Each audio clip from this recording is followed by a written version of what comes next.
semuanya, saya Anissa Febrianti dengan NPM 24004001 dari kelas TIA Rek A, Program Studi Teknik Informatika pada mata kuliah pemrograman Web 1. Di sini saya mau tunjukin hasil mini project saya, yaitu aplikasi web Anissa Farm. Nah, project ini bermula karena saya pribadi tertarik pelihara ayam petelur dan kebetulan saya ada kenalan pemilik peternakan mini yang belum ada sistem pencatatan. Jadi dari sini saya kepikiran buat sistem digital biar lebih rapi sekaligus buat saya belajar juga. Oke, sebelum kita demo sistemnya, saya mau buat pondasinya terlebih dahulu, yaitu database. Di sini kita buat database dan tabel-tabelnya untuk menampung semua data yang ada di website Anissa Farm nanti.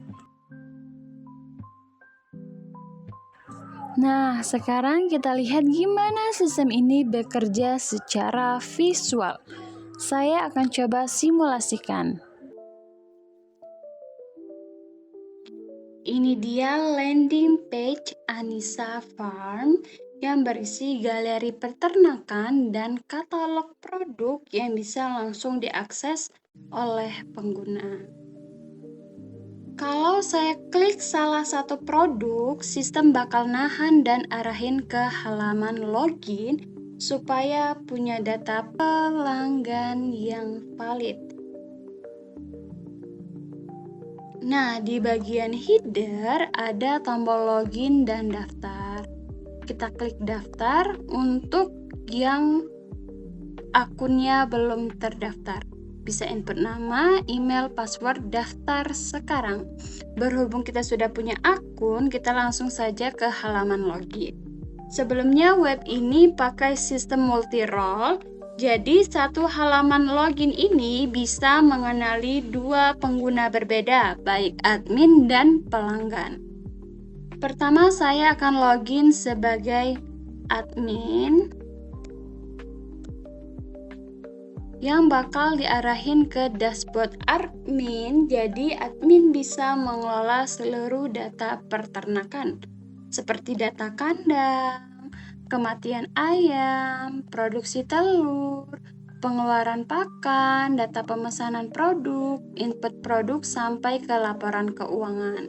Nah, pada data pemesanan ini, admin bisa mengubah status pemesanan dari menunggu bisa diubah menjadi proses, dari proses bisa diubah menjadi selesai. Di sini saya bakal input satu produk baru. Kita input nama produknya ayam kampung unggul. Ada kategori bibit, telur, dan pakan serta vitamin. Kita pilih bibit ayam, masukkan harga jual, masukkan deskripsi, pilih gambar. Perhatikan saat saya klik simpan produk, data langsung dilempar ke database dan fotonya masuk ke folder sistem. Produk yang kita input sudah masuk ya di sini. Jadi di sini kita bisa melakukan CRUD dengan menambahkan produk, edit, hapus, dan menampilkan. Sekarang kita keluar dan coba masuk sebagai pelanggan.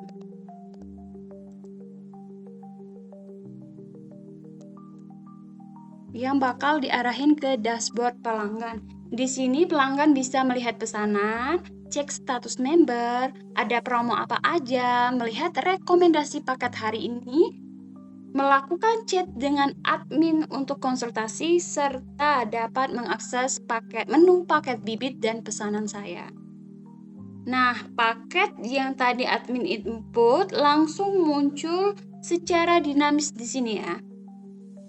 Dan pelanggan bisa melihat detail produk serta lanjut melakukan pemesanan. Di sini ada bibit ayam, telur segar, pakan, dan vitamin sesuai input produk tadi ya.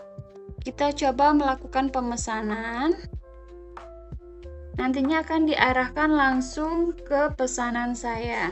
Statusnya menunggu, bisa berubah menjadi proses, dan selesai. Jadi alur datanya itu muter secara real time dari sisi pengelola ke sisi pembeli.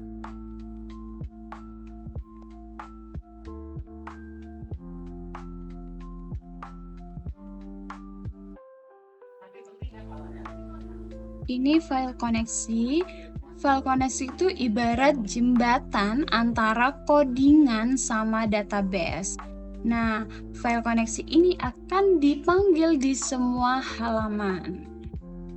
Untuk fungsi MySQL Connect, dia tuh buat ngebangun jembatannya gitu.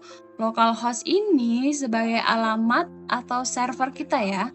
Nah, untuk username-nya kita pakai root, passwordnya kosong karena kita pakai server lokal atau XAMPP. farm_db ini nama database saya. Nah, di sini ada fungsi if. Maksudnya itu jika koneksi gagal, sistem bakal berhenti, bakal die. Dan ngasih tahu errornya itu apa. Yang bagian bawah ini tuh fitur tambahan namanya format rupiah. Selanjutnya kita ke file register. Nah, file register ini kita akan pakai 3 lapis pengaman sebelum masuk ke database. Sebelumnya di register ini saya pakai include untuk memanggil file koneksi. Jadi config ini artinya file koneksi ini berada di folder config. Jadi nama folder baru nama file.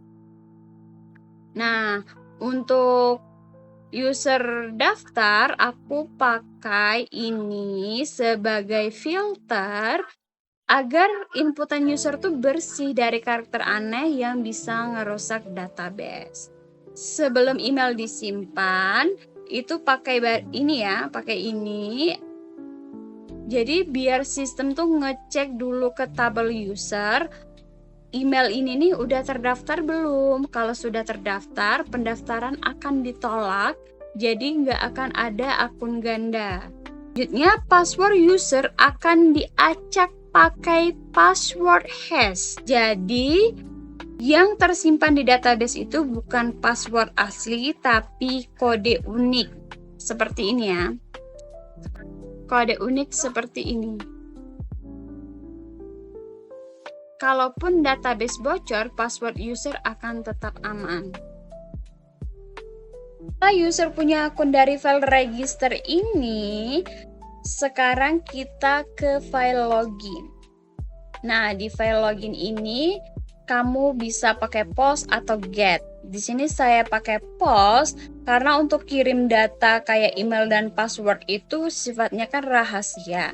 Jadi harus dikirim dari balik layar agar alamat URL-nya tuh nggak kelihatan. Pada password verif, dia akan ngambil password yang diketik, terus dicocokkan dengan kode unik yang ada di database. Selanjutnya, kalau data itu cocok, sistem akan kirim data ke session. Jadi data session ini akan selalu dibawa selama user buka-buka halaman web kita ya. Nah, disinilah if else rule bekerja. Di sini jika database bilang dia itu admin, maka sistem akan arahin ke admin dashboard. Tapi jika dia cuma pelanggan, sistem bakal arahin ke dashboard pelanggan. Nah, ada kondisi terakhir nih.